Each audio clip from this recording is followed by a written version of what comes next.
On August 14, 1981, Ozzy Osbourne performed at the Nassau Veterans Memorial Coliseum in Uniondale, New York. The Joe Perry Project and Def Leppard opened the show. Earlier that same day, journalist John Stix conducted a short interview with Randy Rhoads for Guitar Player magazine.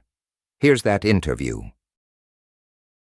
I got up and played in front of people. It was a fluke. These guys in Burbank used to jam like on the mountain. And I thought, well, I want to get up and play, you know?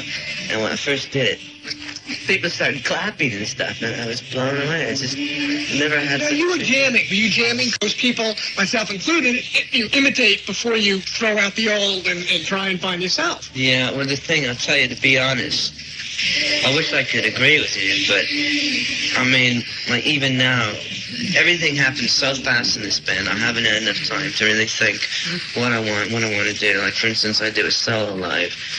Like, I do a lot of these things, like, so that Eddie Van Halen does, and it kills me that I do that. It's just flash, you know, the kids, it impresses them. And, you know, I'm trying to make a name as fast as I can. And I wish I could take time and come up with something that nobody's done. And tell you the reason why everything I started to get a style is when I started teaching, because I had to teach. People wanted to learn everybody's licks, everybody's things, right?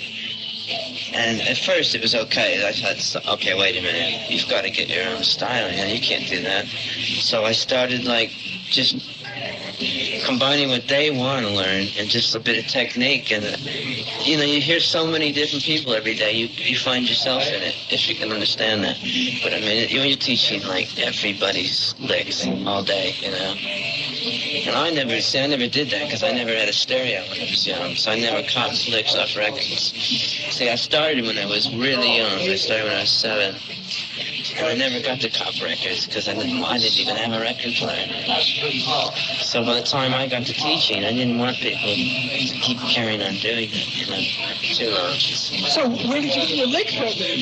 Or where did you... Just from playing and a combination of teaching and... Yeah, but before you teach, you must know. No, I'll tell you something. I learned more than I ever have learned by teaching.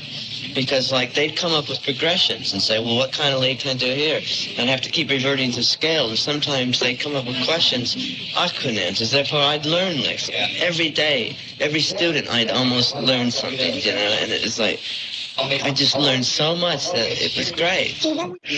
When I started liking rock, the only idol I had was Elvis Presley. That he was the greatest, you know. But I didn't realize what lead was all about at that age. I was too young to say, oh, he plays great, you know. So how old were you when you started? 7.